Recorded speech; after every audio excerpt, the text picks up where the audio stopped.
Hello, my name is Kalia. 10 years ago, my sister kicked me out of the house the same week we buried our parents.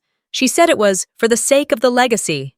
Since then, I've watched her rewrite our family's story, cut me out of photos, claim every dollar, every memory, every piece of them as hers. She told the world I never existed, and for a while, I believed her. But what if the real story didn't disappear? What if it just waited in silence until it was ready to be told? What would you do if your own sister tried to erase you and succeeded? They say grief is a great equalizer, but standing outside the church that morning, I learned that's only true when everyone agrees on who deserves to grieve. The wind in Portland had a bite to it that day, sharp, slicing through my black coat like it held a grudge. The sky hung low, swollen with clouds that couldn't decide whether to rain or just hover menacingly.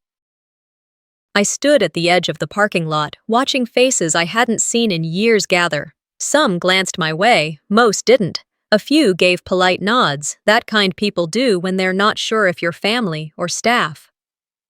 The hush around the building was the kind that screams louder than words. Inside, the room smelled like lilies and guilt.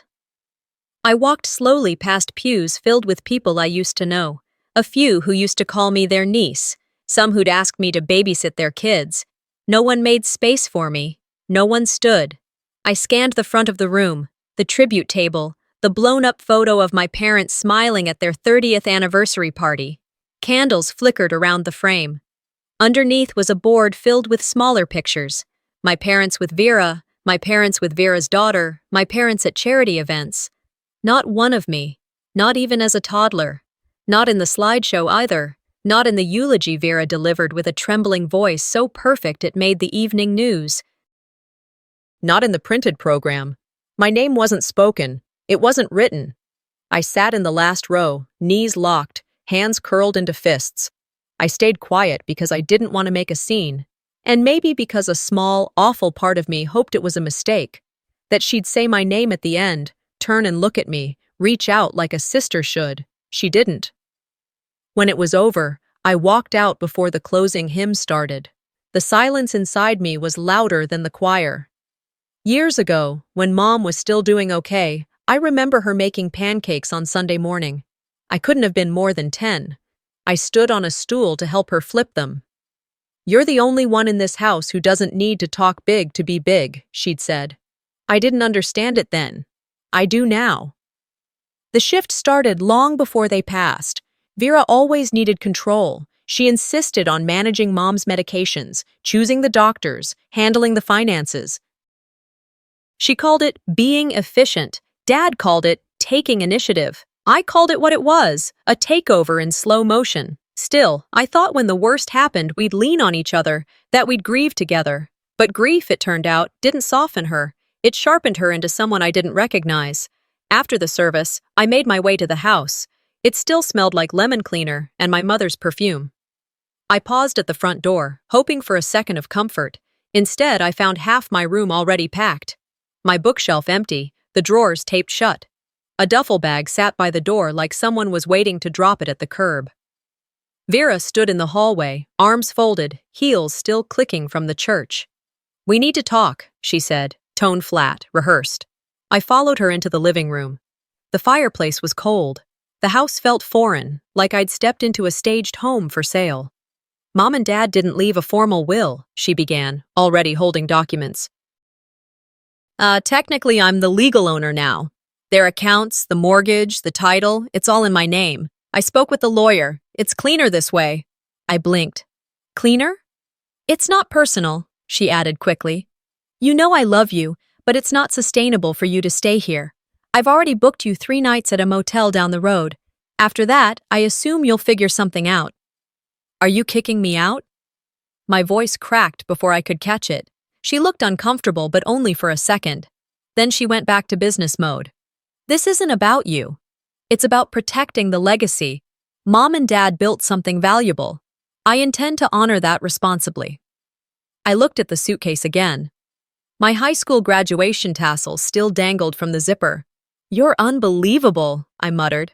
"I'm practical," she said. "You've always been too emotional for this kind of stuff. You'll land on your feet. I walked out with that bag. No car, no hug, no family. Just a plastic bag with my sneakers, a sweater, and a book, my mother's notebook. The gate clicked shut behind me like punctuation on a sentence I hadn't written. The rain finally decided to fall. Not a mist, but full drops, cold and sure. I didn't have an umbrella. My shoes soaked through in minutes. I walked aimlessly until my shoulders burned from the weight of the bag, until my throat ached from not crying. I found a bus stop near a strip mall and sat down. There I was, 28, orphaned, and invisible. I opened the notebook. My mother's handwriting looped gently across the first page. If you're reading this, you made it through something hard. You're still here. I love you. I closed the cover and held it against my chest. I didn't just lose my parents, I lost my place in the world. The motel room smelled like bleach and old carpet. I spent my first 3 nights there staring at the same patch of ceiling, trying not to cry. Not because I didn't feel the urge, God knows I did, but because I didn't want to give Vera the satisfaction of breaking me. Not even in private. On the 4th morning, I put on my only clean shirt, pulled my hair back, and walked into the nearest bank branch to check my account balance. I needed to register for classes again. I still had the email confirmation for the scholarship my parents helped me apply for a year ago. I figured, with the little I had left, maybe I could still finish what I started. The teller glanced at her screen, then back at me with that professional pity I've grown to hate. I'm sorry, Ms. Daniels, but this account was closed 2 weeks ago, transferred to the estate executor per legal documentation. I blinked. I didn't authorize that. I was a co-owner. She lowered her voice. It appears the executor, Ms. Vera Daniels, petitioned for full access. It's legally binding now. I stood there for a moment, my breath caught in my throat. There was supposed to be a trust. For school. I understand, she said, clearly not understanding at all. Maybe you can contact the estate attorney? I didn't even bother responding. I thanked her, stepped outside, and leaned against the brick wall under the bank's awning, trying to remember how to breathe. I felt like the sidewalk might just open up and swallow me. I took the bus to the university. Maybe I could still talk to the foundation directly. Maybe there was a mistake. The woman at the scholarship office didn't even look up when she handed me the denial form. Your name has been removed from the eligibility list. The committee determined that the Daniels family representative has redirected support to an alternative candidate. You mean Vera, I said. I'm not permitted to comment on internal decisions, she replied. Of course not. I walked across campus like a ghost. No money, no classes, no future. And the worst part? It didn't even shock me anymore. It just settled. A few days later, I saw the post. Someone had tagged me, probably out of habit, in a photo from a family event, the tribute dinner. Vera, beaming in a sleek black dress, candles glowing behind her, a collage of my parents in the background, and all the guests, all those same people who'd once called me sweetheart, now raising glasses to toast the woman who kept the family together. I hadn't been invited. No one had even thought to mention it. That Friday night, I pulled on a plain blouse and jeans and took the bus across town. The event was already in full swing when I arrived. I didn't go inside. I just watched through the glass from the sidewalk. Eventually, I worked up the nerve to slip into the back. No one stopped me, but the whispers started instantly. Is that her? Why is she here? I thought she moved away. I kept my head down, hands tucked into my jacket sleeves. I didn't touch the food, didn't try to speak. I just looked. And when my eyes landed on the photo collage, I felt something in me unravel. There they were, my parents at weddings, birthdays, vacations, all curated to look like a happy family. And in every picture, Vera stood front and center, her daughter smiling like a Hallmark ad. Her ex-husband even made it into a few. But not me, not a single photo, not one. I turned and left without saying a word. I didn't want to give them the satisfaction of seeing my reaction. I walked half a mile to the nearest bus stop and sat down on the same cold bench I'd cried on the week before. It started to drizzle again. Portland rain, never loud, just steady, relentless. I pulled out the notebook. It had become my only anchor. My mother's handwriting looked softer under the streetlight. If one day you feel like you don't belong, remember, you are the piece that made this home complete. I whispered the words out loud, once, then again, until they sounded like a prayer. Back at the motel, I tried to sleep, but sleep wouldn't come. So I sat by the window, counting the streetlights. I didn't cry. I didn't yell. I just felt erased. A few days later, I went back to the community college. I stood in line, clutching the paperwork I'd already filled out. When it was my turn, the woman at the desk flipped through my form, then frowned. "I'm sorry, but we can't process your application. There's an outstanding balance, and your financial aid file has been flagged as inactive." I didn't have the energy to argue. I thanked her, stepped away from the counter, and sat on the nearest bench in the hallway. I reached into my bag and pulled out the notebook again. The cover was worn now, the edges curling. I flipped through the pages until I found the one that felt like it had been waiting for me. "You don't need to raise your voice to be heard. You just need to write it down." And so I did. I borrowed a pen from the front desk and turned to a blank page. Then, in my neatest handwriting, I wrote the words that would change everything. "I'm still here." The sentence stared back at me from the page like it had been there forever. I am still here. It wasn't poetic, it wasn't dramatic, but it was the most honest thing I'd written in a long time. I tucked the notebook into the side pocket of my work bag and zipped it shut. Outside, the street lights were flickering, catching the early morning drizzle that never seemed to end in this city. I glanced at my phone. Just past 5 a.m. I had 45 minutes before the start of my shift. By the time I reached the elder care facility, the rain had softened into a mist. I clocked in, pulled my hoodie tight, and made my way down the east wing. The smell of coffee and antiseptic filled the halls. The same soundtrack as every day. Someone coughing, a distant TV playing reruns, the beep of monitors. My life had become quiet. Not peaceful, quiet. I moved between patients, checking blood pressure, helping with breakfast trays, adjusting beds. Most of the residents didn't remember my name. One of them called me Jenny every day and gave me a peppermint from a secret stash in her robe. I never corrected her. There was something strangely comforting about caring for people whose memories were slipping away. They didn't ask about my past. They didn't look at me like I didn't belong. At lunch, I heated up a cup of soup in the break room microwave, the kind that comes from a can and never quite smells right. I sat on the edge of a worn plastic chair and peeled the lid off slowly. Across the hall, the janitor's closet had an old TV mounted in the corner. It was always on, muted, usually just cycling through the news or talk shows. That day, I glanced up between bites of soup and saw her face. Vera, my sister, my executioner. She stood on stage in a designer blazer, hair curled just enough to look natural, lips painted in that soft coral shade she always claimed made her look approachable but powerful. The chyron beneath her read, "Local leader honored for family legacy." I stared. My spoon stayed frozen halfway to my mouth. The footage rolled. She was accepting a plaque, hugging someone in a suit, posing for pictures in front of a backdrop covered in our parents' foundation logo. She spoke into the microphone, all poised and polished. I couldn't hear the audio, but I didn't need to. I knew Vera's voice well enough to lip-read her favorite phrases.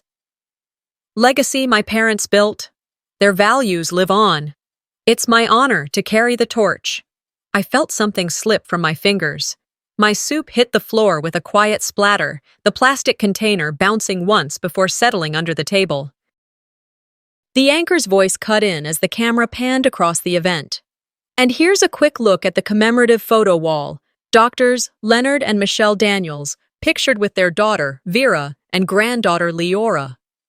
I didn't see myself in a single frame, not even the blurry, overexposed one Mom used to keep on the fridge. Gone. Erased. She wore grief like a designer label. and no one knew the dress was sewn with my silence. I stood up, cleaned up the soup in silence, and walked back to the East Wing. My shift ended at 6 p.m., and I didn't speak to anyone the rest of the day. The air outside was cooler than usual. I didn't have a coat, just a thin hoodie and a canvas bag slung over my shoulder. I walked the 2 miles home instead of waiting for the bus, partly because I didn't want to be around people, and partly because I couldn't trust myself not to cry in front of strangers. My apartment was barely more than a box. One room, one window, one sink that constantly dripped. I kicked off my shoes, dropped my bag on the futon, and pulled out the notebook again. I didn't turn on the lights. I flipped past the pages I'd read so many times I could recite them in my sleep. And then I found it. A blank page. I stared at it for a while. The hum of the refrigerator filled the silence. Then I picked up a pen and wrote the words again. I am still here. And something inside me shifted. Not healed, not fixed, but awake. That weekend, I went back to work. Nights blurred into days. I took on extra shifts. I patched a hole in my only pair of work shoes with duct tape.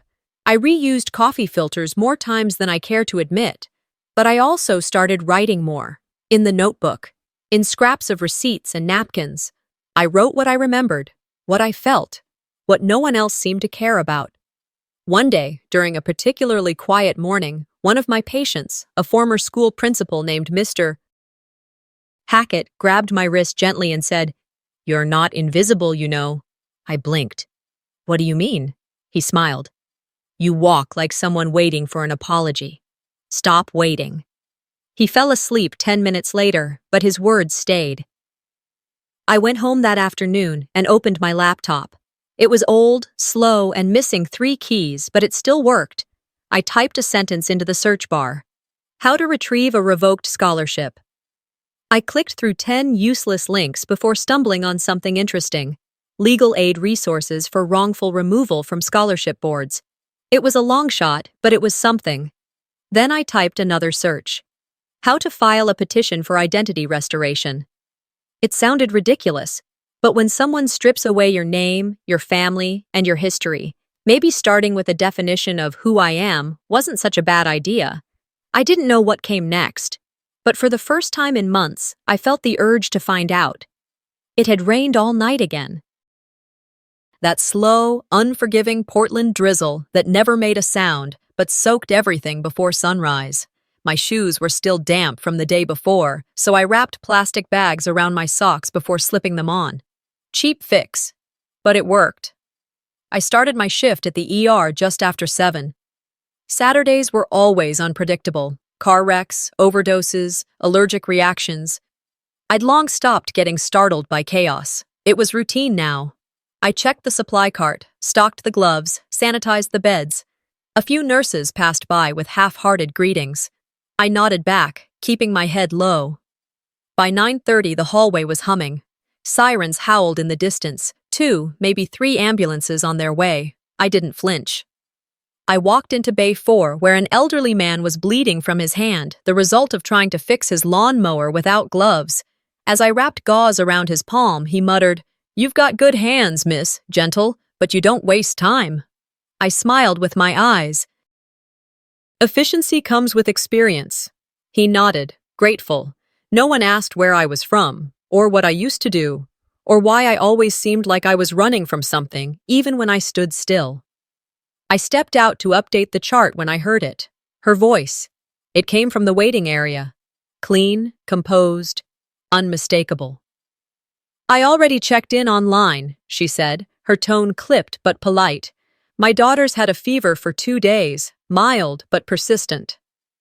The pen in my hand paused. My chest locked up before my brain could catch up. I turned slowly.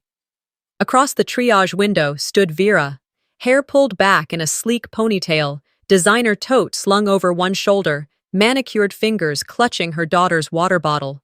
Lyora, the same little girl who used to call me Auntie C before I became a ghost in her household. She hadn't seen me yet. I stood behind the intake desk, half hidden by the glass divider.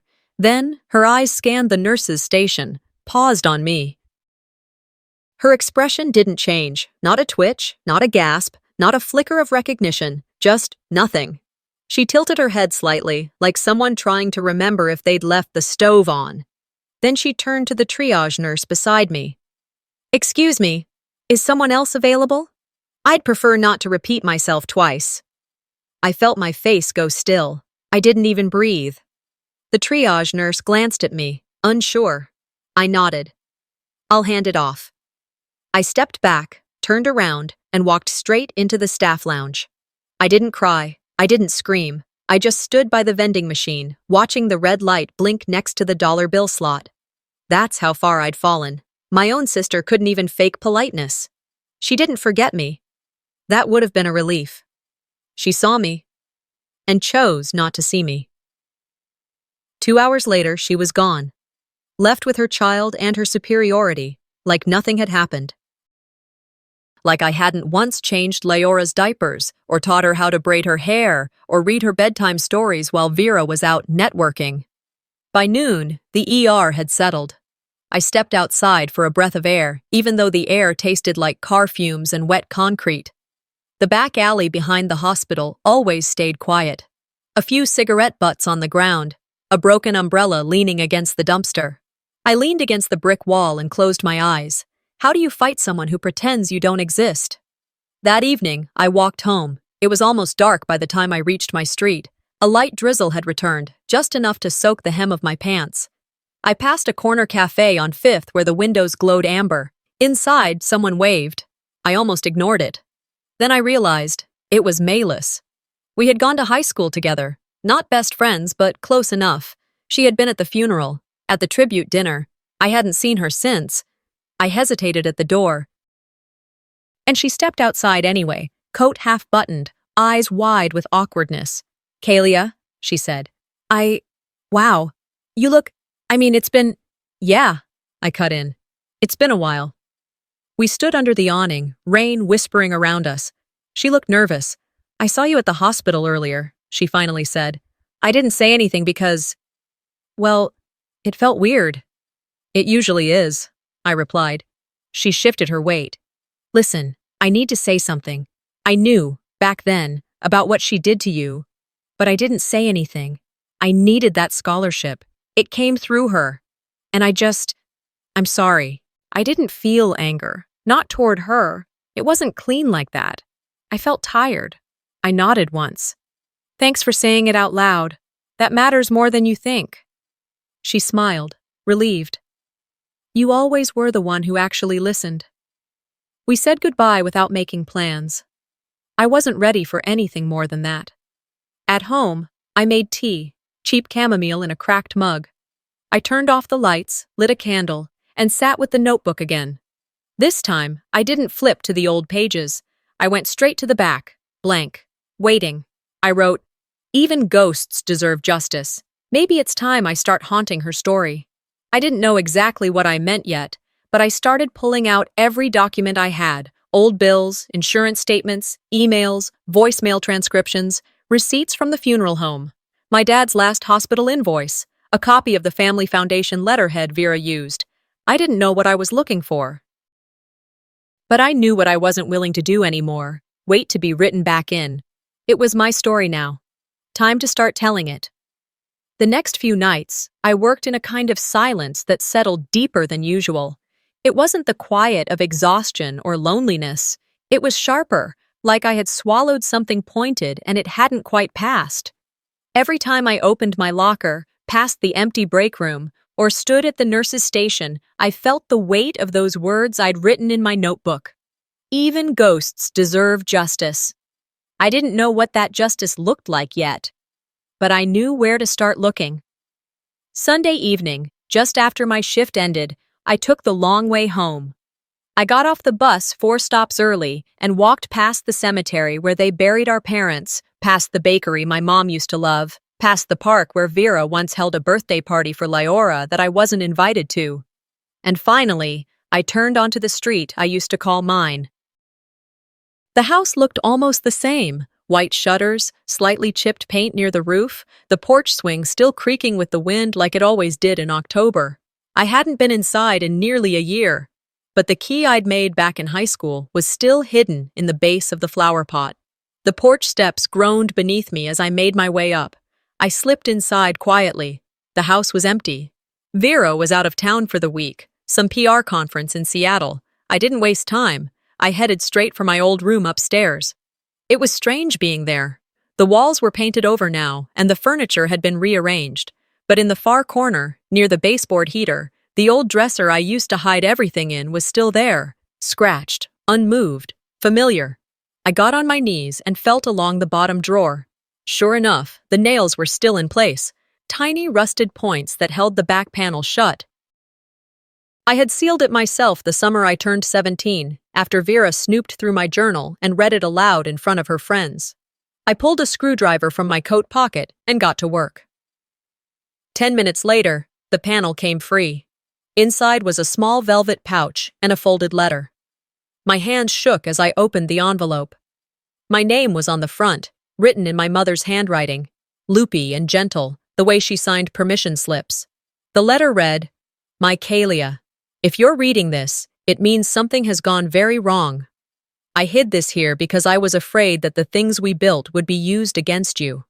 You always had a quiet strength, not the kind that shouts, but the kind that endures.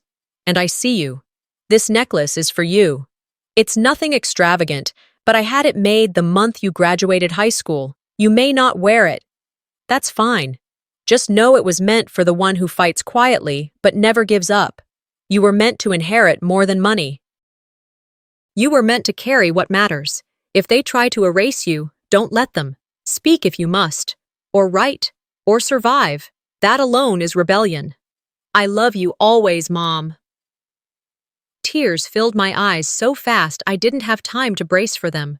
It wasn't just the words. It was the weight of being remembered, of being seen, fully, clearly, without condition. I opened the pouch. Inside was a thin silver chain with a small pendant. Engraved on it were 3 words, "To my fighter."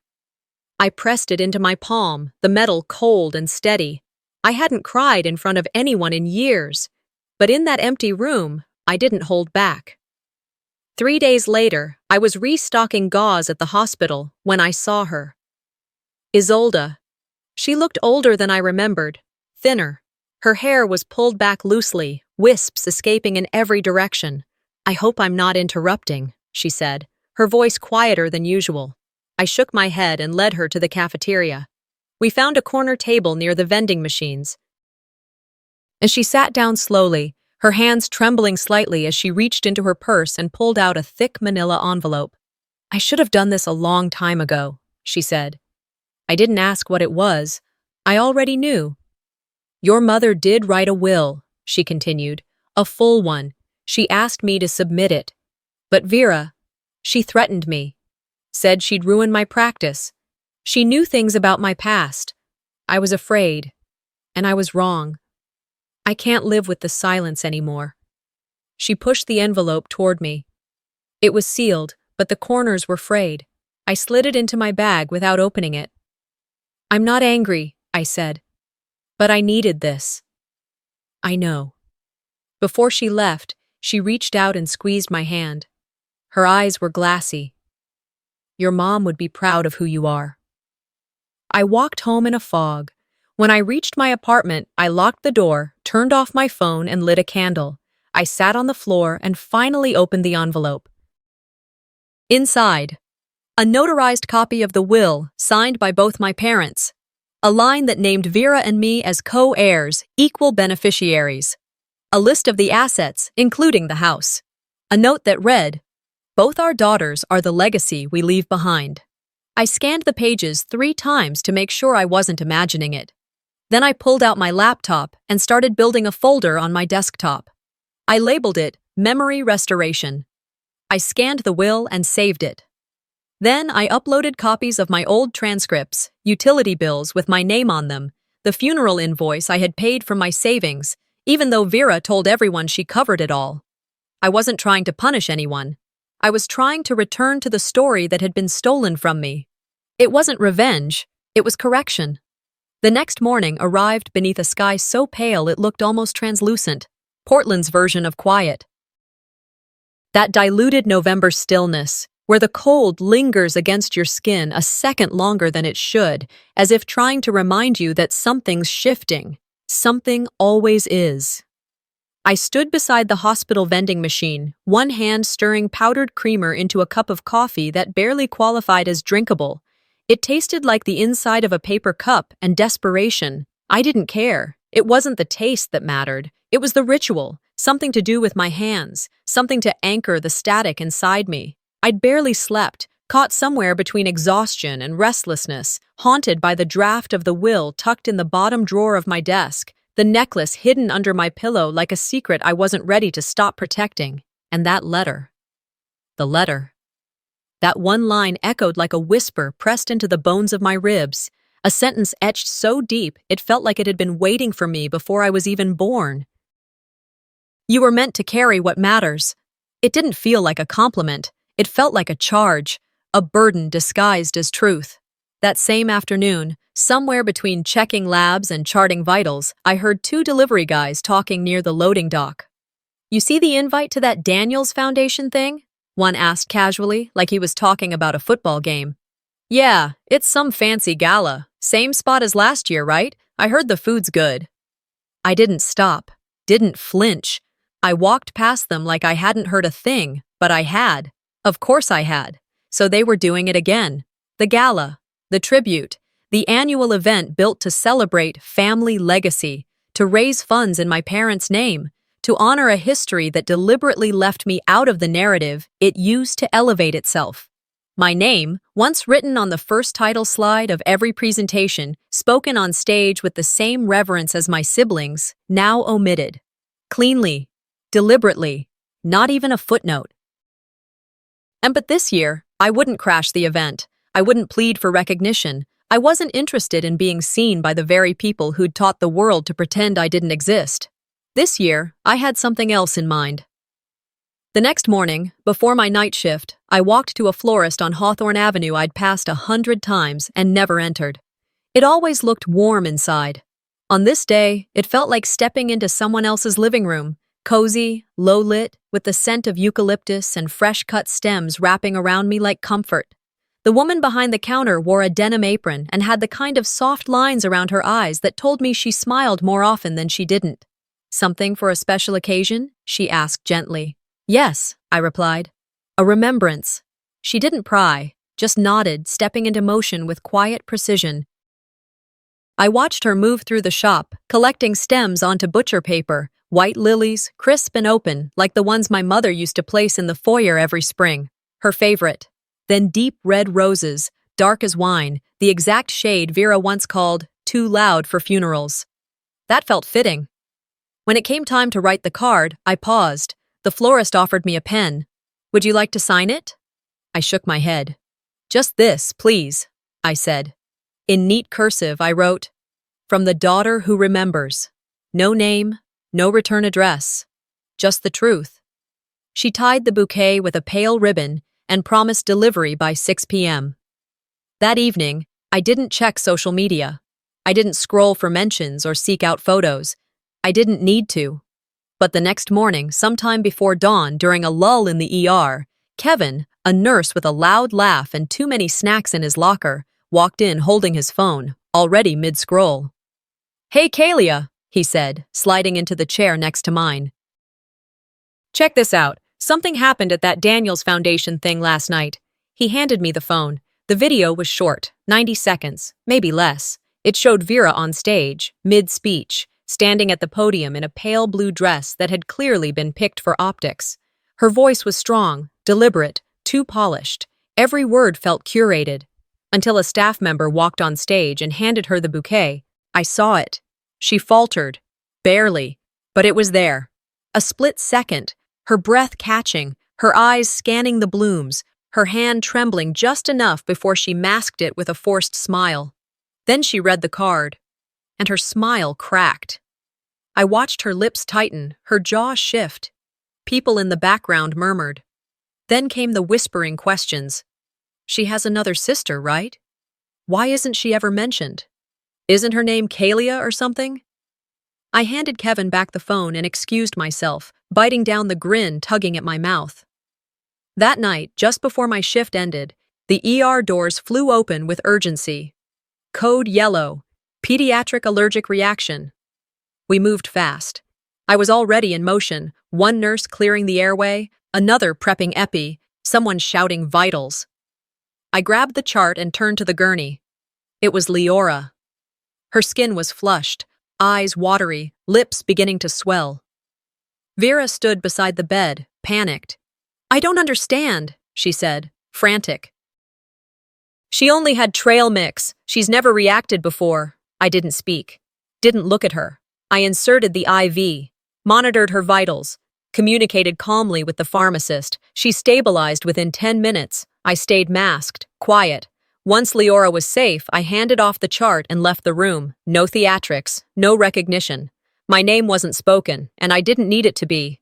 When my shift ended, the first light of morning touched the hospital windows. The air outside was sharp with early November, a kind of bite that snuck through your coat and reminded you winter was on the way. I stopped at the corner store for bread and milk, then walked home. When I got inside, I didn't turn on the lights. I dropped my bag by the door, walked to the desk, pulled open the drawer, and took out the will. I lit a candle and set it beside the paper, watching how the flame cast golden shadows across the ink. I reread the sentence I knew by heart. To our daughter, Kalia, equal in every way. I traced my name with one finger. Then I whispered into the quiet, "You will never know how close I stood to you," and still chose to walk away.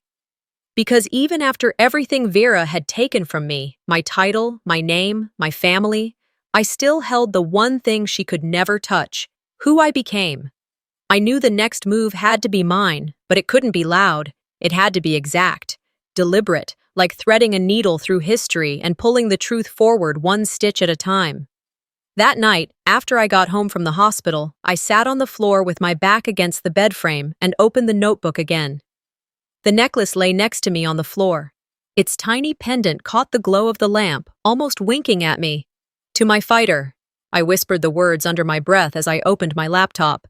I clicked open a new browser tab. Searched. How to start a nonprofit.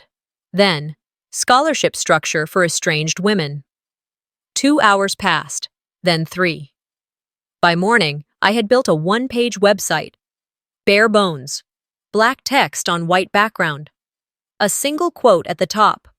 Sometimes your name is stolen before you ever get a chance to say it out loud.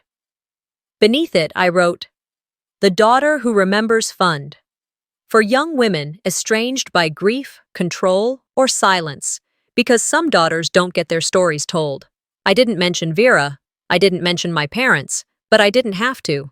By the end of the week, the post had been shared across 3 local community forums. A podcaster who ran a series on hidden family trauma asked to feature the page. I politely declined but allowed her to read the opening paragraph. She did. People listened. Then the emails started trickling in. I never knew someone else felt this invisible. My sister did the same thing to me. Thank you for reminding me I'm not the only one. And then came the message that changed everything. It was from a legal aid attorney named Camille.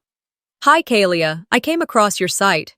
If you ever want to revisit your legal status, there are ways to restore what was lost. Let me know. No pressure. Best, C. Thorne." I reread it 3 times before replying. A week later, we met over coffee at a place I used to love, back when I had friends to meet. Camille was in her late 40s, sharp eyes, soft voice. She didn't ask why I was there. She already knew. We sat by the window as she unfolded a printout of the will I'd scanned to her. "You have a valid, notarized will," she said. "Filed too late, but it's still admissible. And the fact that you have documentation of being erased from events, legal decisions, and estate records?" She raised her eyebrows. "It's not just a case. It's a correction." She explained the process, filing a petition, presenting documentation, possibly a hearing. I nodded slowly. "What happens if she lies again?" "She won't be able to. There's a paper trail, and it's public." The hearing was scheduled 3 weeks later. I didn't tell anyone. I didn't post about it. I didn't ask for support. The day arrived quietly. I wore black slacks and a clean white blouse, pulled my hair into a bun, brought nothing but the file folder labeled Memory Restoration and the necklace folded into a tissue in my coat pocket. The courthouse smelled like old paper and bleach. My lawyer met me in the hallway. "She showed up," Camille whispered. We walked into the courtroom together. Vera sat on the opposite bench, flanked by her attorney. She looked thinner, or maybe just smaller. Her eyes darted once toward me, then away like I was a shadow in her peripheral vision. The judge was direct, firm, efficient. The will was read aloud. Its authenticity confirmed. My name spoken in a place that mattered. Co-heir, equal beneficiary. Vera's attorney offered a statement about miscommunication and grief, but no apology came from her lips. Just silence. I didn't need it. I'd stopped needing it months ago. When the judge ruled in my favor, I didn't flinch. I stood, nodded, gathered my folder, and walked past my sister without looking back. As I stepped into the hallway, the camera flashes surprised me. 2 reporters had caught wind of the hearing. They called out my name. "Kalia, care to comment on today's ruling? Did your sister lie about being the sole heir? Is this about money or something else?" I paused at the elevator. Then I said, loud enough for their recorders, this was never about revenge. It was about being seen and being remembered. The next morning, Vera's PR firm issued a short statement. There were complex family dynamics. "We wish everyone peace." But the comments didn't echo peace. "She lied. Typical cover-up. You don't forget your sister. You erase her." The foundation's Facebook page removed her photo from the header within 48 hours. One of the moderators messaged me privately. "We've updated our records. Your name has been restored as a founding family member. Would you like to submit a new biography?" I didn't answer right away. That night, I sat by the window, sipping tea. Watching headlights blink past the window in waves, I opened the notebook, turned to a new page. "If truth was loud," I wrote, "I never needed to raise my voice." The next morning, I opened the manila envelope again, not because I had to, but because I wanted to feel the weight of the decision I was about to make. The document was still inside, pristine in its legal tone, stamped and signed. My name was on every page, as if I had always belonged there. The court had confirmed it. I was no longer the forgotten daughter, no longer the mistake Vera could erase with legal maneuvering and carefully curated speeches. I was co-heir, co-executor, co-everything. But as I stared at the pages, the title, the bank access information, the deed to the house, I felt no hunger for it.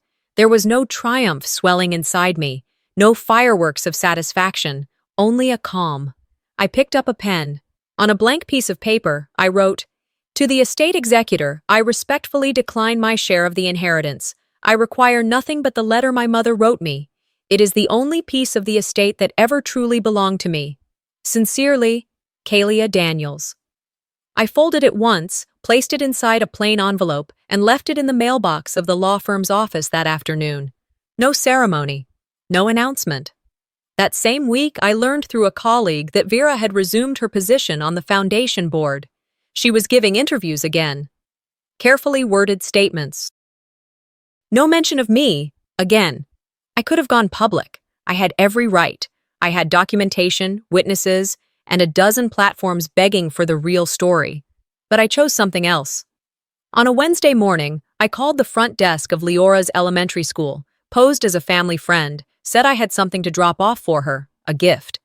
They said I could leave it in the staff mailroom. So I did. I walked in wearing my hospital scrubs and a windbreaker. No makeup, no fanfare. In my hand was a small velvet box, the same one the necklace had come in. Inside it, I had placed the pendant, "To my fighter." Next to it, I tucked in a handwritten note. It read, "A fighter is someone who chooses love when the world offers war. When you're old enough, ask about the necklace. Someone will tell you, and you'll know where it came from." I sealed the box and wrote, "For Leora," in careful block letters. No signature. I left the school quietly, never even stepped into the front office. That night, I walked along the waterfront. It was almost sunset. One of those rare Portland evenings when the sky turns pink and gold and the whole city seems to pause. I sat on a bench with my mother's notebook in my lap. Its pages were soft now, the ink in some places starting to fade, but the last page was still clear. You were not the loudest. You were the truest. I closed the cover, pressed it against my chest, and exhaled. For once, the breath wasn't heavy. For once, it didn't ache. I thought about how much time I'd spent trying to be seen, to be remembered, to get back something I thought was mine. And yet, it was only when I stopped reaching for it that I finally felt whole. Letting go wasn't weakness. It was clarity. That night, I returned to my apartment. The city buzzed outside. Buses groaned. Neighbors argued through the walls. Someone above me practiced saxophone badly. I didn't mind any of it. I made tea. Lit the last of the lavender candles I'd been saving for some special occasion that never came. And I opened my journal. Not the notebook. My own. The one I'd bought weeks ago but never touched. I turned to the first page and began writing. You can't rewrite the past, but you can refuse to carry the lies forward. I paused, let the sentence sit. Then I added, you can leave the story where it is and walk out of the chapter. No need to burn it. Just close the book and write a new one beside it. Somewhere across town, I imagined Vera opening that box. I imagined her face. Maybe she'd recognize the necklace. Maybe she wouldn't. Maybe she'd see the note and feel nothing. That was the thing about release. It wasn't dependent on someone else's understanding. It was a choice. Mine alone. I didn't need Vera to crumble or confess or cry. I didn't need her to say she was sorry. I didn't need her to say anything at all, because I had said enough, and in the quiet of that candlelit room, I finally heard myself. The leaves had started turning, rust red, brittle gold, that distinct kind of early autumn crispness that makes you want to breathe deeper even if it stings, the kind of weather that always used to mean jackets in the morning and iced tea in the afternoon. I'd just finished dropping off some program materials at the youth center, flyers, worksheets, a few donated books, and had taken a different route back to the car without thinking, not avoiding anything, not chasing anything. It wasn't deliberate. I didn't map it. I didn't even realize where I was going until I looked up and found myself 3 blocks away from that old white fence, or at least what used to be white. The new owners had painted it blue, a soft, faded kind of cheerful. More coastal than suburban. The kind of color you choose when you want your home to seem gentle, welcoming, even if the stories behind its walls aren't yours. The front door was red now, not the deep, varnished oak my father used to polish every second Saturday like it was a family heirloom. I remembered the scent of the lemon oil he used, the way he'd hum off-key while he buffed it, like keeping that door shining could somehow keep the world inside safe. The roses my mother planted were gone, dug up, replaced with wildflowers that had started to lean sideways in the wind. Daisies, I think, maybe black-eyed Susans, deliberate in their mess, pretty in their own way, but not Evelyn's. The porch swing was still there, but it didn't creak. Someone had oiled the hinges, maybe fixed the chains. It sat too still now. I didn't walk up the steps. I didn't linger on the sidewalk or pretend I was someone else just passing through. I just stood across the street for a moment, hands in my coat pockets, shoulders relaxed, no clenched fists, no tears welling up. And then I nodded. Not out of grief, not even out of nostalgia. It was acknowledgement, like visiting a gravestone and recognizing the name, a quiet moment that says, you mattered once, that was real. But the story has moved on. Some doors don't need to be opened again. 2 days later, I stood in the youth center classroom. It was Wednesday, my favorite shift. Always the middle schoolers. That strange, delicate age bracket between 11 and 14. Kids just starting to glimpse the edges of the world, the shadows behind the curtains. Old enough to question things, young enough to still believe that maybe, just maybe, things could turn out okay. We sat in a circle. The room smelled faintly of dry erase markers and cinnamon from the cafeteria's morning oatmeal. The kids had just finished an activity from the week's social-emotional learning module. Something pulled from a well-meaning curriculum binder. The prompt was deceptively simple. What do you want to be remembered for? The answers came quickly at first. Helping animals. Becoming a teacher. Writing books. Making really good lasagna like my grandma. There was laughter, a few teasing comments. One boy wanted to be famous for inventing a new kind of soda. Another wanted to be remembered for having the best jokes, even if not everyone gets them. And then a girl raised her hand. She was 12, maybe 13. Short, curly hair, eyes dark and tired in a way no kid should have to carry. Not jaded, not bitter, just too observant. She looked around the room, then at me. What if no one believes your story? She asked. The room fell silent. A volunteer cleared their throat, clearly unsure how to respond. I sat up straighter, met her gaze without blinking. I said, "Believe yourself first. Everyone else is just background noise."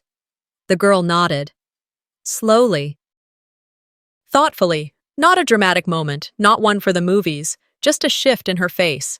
A quiet change, like someone had finally handed her the words she didn't know she needed. The session ended soon after. Most of the kids filtered out quickly, loud and messy the way kids are supposed to be. That same girl lingered, just for a second. She didn't say anything, just looked at me, steady, grateful, a silent thank you. Then she was gone. I stayed behind and tidied up, pushed in chairs, erased the whiteboard, gathered forgotten pens and wrinkled paper. The room felt like exhale, like safety, like the version of family that didn't require blood to make sense. Later that night, I curled up on my couch with a blanket wrapped around my shoulders and a mug of chamomile tea. The TV was on, playing something I couldn't name, a sitcom rerun or a cooking show, something light that filled the space without demanding anything from me. Out of habit, I checked my email. A few messages had come in, former scholarship applicants asking how to donate to the new fund, one asking if they could name it in their estate plan. Then, a headline caught my eye in the local feed. PR firm quietly removes Vera Daniels from client portfolio. I clicked, 2 short paragraphs, no splash, no drama, just undisclosed internal concerns, shift in client representation strategy. No scandal, just disappearance. I scrolled further. Another post, a photo, Lyora, at her middle school awards ceremony. She was wearing the necklace I gave her, the one with the inscription on the back, "To my fighter." Someone had commented, "Cute necklace, where's it from?" Lyora had replied, "It was from someone brave." I stared at the screen, not crying, not smiling either, just still. Then I closed the laptop. I didn't need anything else that night. I walked to the kitchen, opened the drawer near the sink, and pulled out the last tea light, lit it. Carried it back to the coffee table like it was a ritual.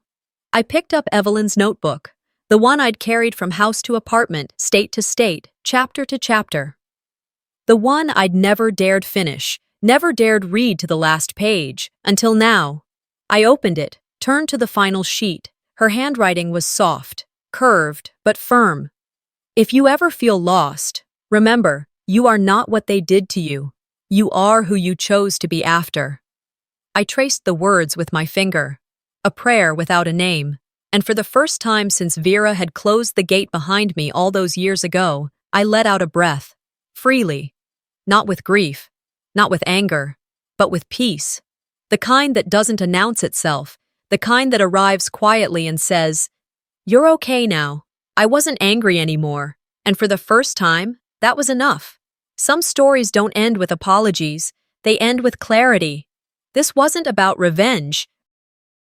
It was about reclaiming truth in a world where even your own family might try to silence it. So let me ask you, have you ever been cut out of your own story by someone you trusted the most? If this hit close to home, share your thoughts in the comments. And don't forget to subscribe, because in the next story, we'll talk about what happens when the black sheep becomes the only one left standing.